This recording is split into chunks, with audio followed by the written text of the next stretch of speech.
നോക്കാം. അല്ല, അതിനകത്ത് വിഷയങ്ങൾക്കകത്ത് അതായത് ഈ സിവിൽ സർവീസ് ഉദ്യോഗസ്ഥർ പൊതുവെ പാലിക്കേണ്ടുന്ന ഒരു ബേസിക്സ് ഉണ്ട്. നമ്മുടെ രാജ്യത്തെ ബ്യൂറോക്രസിയും ലെജിസ്ലേച്ചറിനെയും സെപ്പറേറ്റ് ചെയ്യുന്ന കൃത്യമായിട്ടുള്ള ഒരു വേർതിരിവുണ്ട്. അതിനകത്ത് ബ്യൂറോക്രസിക്ക് കൊടുത്തിരിക്കുന്ന ഒരു എന്താ പറയുക, ഒരു കാർഡിനൽ ഇതോസ് ഉണ്ട്.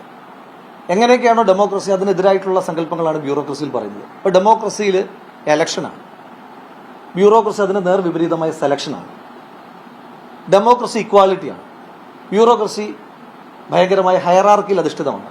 എന്തുകൊണ്ടാണ് ഇതിനെ സെപ്പറേറ്റ് ചെയ്തിരിക്കുന്നതെന്ന് പറഞ്ഞാൽ ആ സെപ്പറേഷൻ വേണമെന്ന്. ഇപ്പം ഞാനും നിങ്ങൾ ഉണ്ടാക്കിയതല്ലല്ലോ ഈ വ്യവസ്ഥകൾ. ഇതുണ്ടാക്കിയ ആളുകൾക്ക് കൃത്യമായി ഇതിനകത്തൊരു വേർതിരിവ് ഉണ്ടാകണമെന്ന് പറയുന്നുണ്ട്. ഞാൻ ഈ വിഷയത്തിൽ മാത്രമായി പറയുന്നില്ല.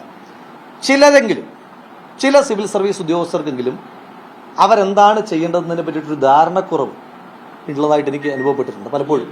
ചില ആളുകളുടെയൊക്കെ സോഷ്യൽ മീഡിയ ഇടപെടലുകളൊക്കെ കാണുമ്പോൾ ഞാൻ പൂർത്തീകരിക്കാം. ചില ആളുകളുടെയൊക്കെ സോഷ്യൽ മീഡിയ എല്ലാവരുടെയും കാര്യമല്ല പറയുന്നത്, ചില സോഷ്യൽ മീഡിയ പുലികളുടെയൊക്കെ ഓഫീസിൽ പോയി നോക്കി കഴിഞ്ഞാൽ നിങ്ങൾക്കറിയാം ഫയലുകളൊന്നും നീങ്ങാറില്ല. കാരണം അവർ വേറൊരു സമാന്തര ലോകത്താണ്. എല്ലാവരുടെയും കാര്യമല്ല പറയുന്നത് കേട്ടോ. വളരെ നന്നായി ജോലി ചെയ്യുന്ന നിരവധി ഉദ്യോഗസ്ഥന്മാരുണ്ട്. ഇപ്പം നമ്മുടെ ജില്ലയിൽ തന്നെ ഉണ്ടല്ലോ നിരവധി ഉദ്യോഗസ്ഥന്മാരുണ്ട്. പക്ഷെ ചിലർക്കെങ്കിലും ഈ ഹൈപ്പിൽ അട്രാക്റ്റഡ് ആയിട്ട് തെറ്റിദ്ധരിക്കപ്പെട്ടിട്ട് വേറൊരു ലോകത്തേക്ക് പോകുന്ന കുറച്ച് ആളുകളുണ്ട്. അപ്പോൾ അവർ ഈ കർദിനൽ ഈതോസ് കൃത്യമായി പാലിക്കാൻ അവർക്ക് ബാധ്യതയുണ്ട്.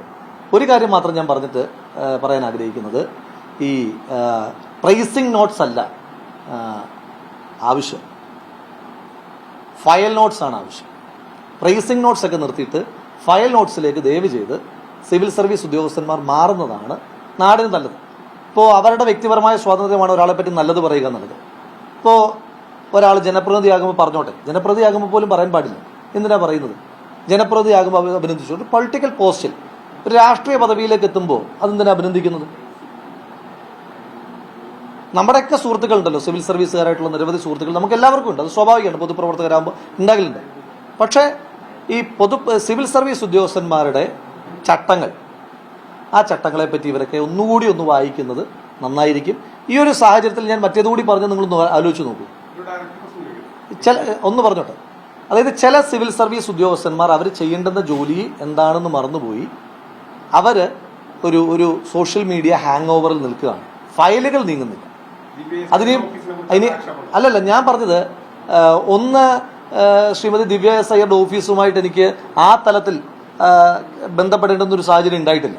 അപ്പോൾ അതുകൊണ്ട് എനിക്ക് അതിനകത്തൊരു കമന്റ് ഇല്ല. പക്ഷേ എനിക്ക് അനുഭവമുള്ള നിരവധി ആളുകളുടെ കാര്യം പറയാം. നമ്മളും ഇങ്ങനെ സോഷ്യൽ മീഡിയയിലൊക്കെ കണ്ടിട്ട് ഇവർ കൊള്ളാലോ, ഭയങ്കര സംഭവമാണല്ലോ എന്നൊക്കെ പറഞ്ഞിട്ട് ഒരു കാര്യത്തിന് വേണ്ടി നാട്ടിൽ സാധാരണ മനുഷ്യന്മാർ ചെല്ലുമ്പോൾ ഫയലുകൾ അങ്ങോട്ട് നീങ്ങുന്നില്ല. അപ്പോൾ അതുകൊണ്ട് അതിനൊക്കെ ശേഷം സമയമുണ്ടെങ്കിൽ ഫയലുകൾ കൂടെ നോക്കണം. പിന്നെ ഈ വിഷയത്തിനകത്ത് എനിക്ക് പറയാനായിട്ടുള്ളത്, ഈ പ്രൈസിങ് നോട്ട്സ് നിർത്തിയിട്ട് ഫയൽ നോട്ട്സിലേക്ക് ദയവ് ചെയ്ത് മാറണം. അതിപ്പം നമ്മളെയും പിന്നെ നല്ലത് പറയേണ്ട കാര്യമില്ല. അത് പൊളിറ്റിക്കൽ ലീഡർഷിപ്പിന് എന്തിനാ നല്ലത് പറയുന്നവർ? അതല്ലല്ലോ ഇവരുടെ ജോലി. പൊളിറ്റിക്കൽ ലീഡർഷിപ്പിനെ പറ്റി പിന്നെ ഫ്ലാറ്റർ ചെയ്യേണ്ട പണിയല്ലല്ലോ സിവിൽ സർവീസ് ഉദ്യോഗസ്ഥരുടേത്, അല്ലേ? അത് നമുക്ക് എത്രയോ നല്ല ഉദാഹരണങ്ങളുണ്ട്. ഇപ്പോൾ ഡോക്ടർ ബാബു പോൾ സാർ നല്ല രാഷ്ട്രീയ വീക്ഷണമുള്ള ഒരാളാണ്. പക്ഷെ സർവീസ് കാലഘട്ടത്തിൽ പറയുന്നത് നിങ്ങൾ കേട്ടിട്ടുണ്ടോ?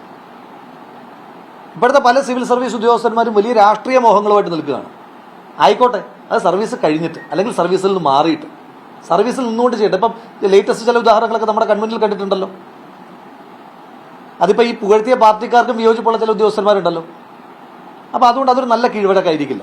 നമ്മൾ കേന്ദ്രത്തിൽ പറയുമല്ലോ, കേന്ദ്രത്തിൽ നമ്മൾ പറയാറുണ്ടല്ലോ, ഇപ്പം സുപ്രീം കോടതി ജഡ്ജിമാരുടെ ചില കോമൻസ്, അല്ലെങ്കിൽ കേന്ദ്രത്തിലെ ചില ഉദ്യോഗസ്ഥന്മാരുടെ ആർമി ചീഫ് നടത്തിയൊരു പരാമർശത്തെ പറ്റി നമ്മൾ പറഞ്ഞല്ലോ, ഇത് പൊളിറ്റിക്കൽ ഇന്റൻഷനാണ്.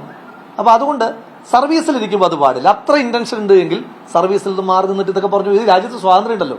ഞാൻ പറഞ്ഞത് നമുക്ക് അല്ലല്ല, ഞാൻ ആ കേസ് അല്ലല്ലോ പറഞ്ഞത്. ഞാൻ പറഞ്ഞ കേസ് അങ്ങേക്ക് മാറിപ്പോയതാണ്.